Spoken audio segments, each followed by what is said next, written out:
নামাজ আছে যাদের, কুরবানি আছে তাদের।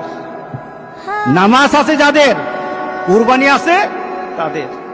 কি বলেন, মিলে কিনা বলেন?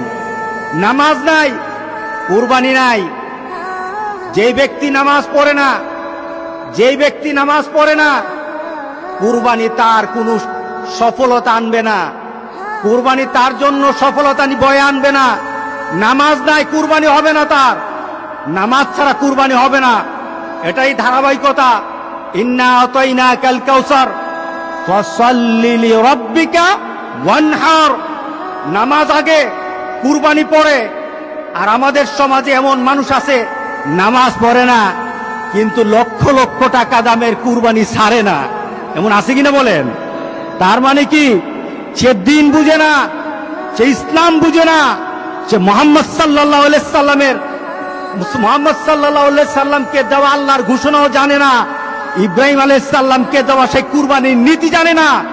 এই কুরবানি তার জন্য কোনো সফলতা বয়ে আনবে না। সুতরাং যারা কুরবানি দিচ্ছেন, আপনার নামাজ নাই, উলামায়ে কেরাম কিন্তু বলেছেন যাদের সাথে নামাজ নাই, যাদের সাথে নামাজ নাই, নামাজি ব্যক্তি যেন তাদের সাথে কুরবানি না দেয়। কারণ বেনামাজির কুরবানি হবে না।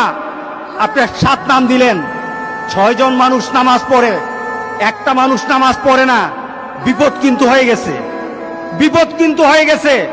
কারণ 6 ব্যক্তির অংশটা কিন্তু আরেকজনের সাথে মিল সংযুক্ত হয়ে আছে। ওই ব্যক্তির বেনামাজি হওয়ার কারণে উলামায়ে কেরামের মতামত, সব উলামায়ে কেরামের মতামত, নামাজ যার থাকে না, কুরবানি তার হয় না। সুতরাং আমরা আজকে সিদ্ধান্ত নেব ইনশাআল্লাহ, নামাজ ছাড়বো না। রাজি আছি সবাই? কি ছাড়বো না বলেন? নামাজ ছাড়বো না।